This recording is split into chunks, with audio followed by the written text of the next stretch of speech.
développement durable au Maroc? Dans le cadre de ces efforts de développement d'une manière générale, et particulièrement le développement durable, le gouvernement du Maroc a conçu des stratégies, a élaboré des plans régionaux et nationaux dont la finalité de gérer d'une façon rationnelle et parcimonieuse les ressources naturelles, de développer la valeur ajoutée en valorisant les potentialités, de créer plus d'emplois et régénérer plus de revenus, évidemment dans une perspective durable qui associe la population et toutes les parties intéressées par le développement. Il s'agit de réaliser un certain nombre d'études stratégiques, d'opérationnaliser ces stratégies et pour ce faire donc mettre en place des institutions dédiées au développement durable à différents niveaux et mettre en place les fonds nécessaires dans un cadre de concertation et de partenariat. Et quelles sont les politiques pour le développement durable spécifiquement pour la région du Sud? À l'instar des autres régions du Maroc, les provinces du Sud, ou ce qu'on appelle le Maroc saharien, exécute et met en œuvre une stratégie qui tient ses origines des hautes orientations stratégiques des discours royaux, qui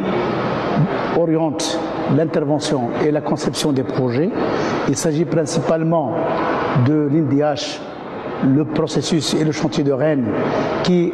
a permis d'asseoir les bases saines d'un développement social dont la finalité est de redresser la situation en termes d'indice de développement et trouver solution à pas mal de problèmes sociaux, notamment le chômage et la précarité. Il s'agit également pour l'agence de mettre en place d'autres orientations qui émanent des discours royaux et ce qu'il y a à préciser à ce niveau, c'est que l'agence met en place sa stratégie sur la base de ces orientations et développe une gestion adaptative qui lui permet donc de répondre aux besoins les plus pressés de la population et qui lui permet également de s'inscrire dans ces orientations. À ce titre et à côté du programme de mise à niveau, d'aménagement, de construction et d'équipement des équipements collectifs, des activités pour enrayer l'habitat insalubre, pour valoriser les pêches et pour également faire de l'animation socio-culturelle,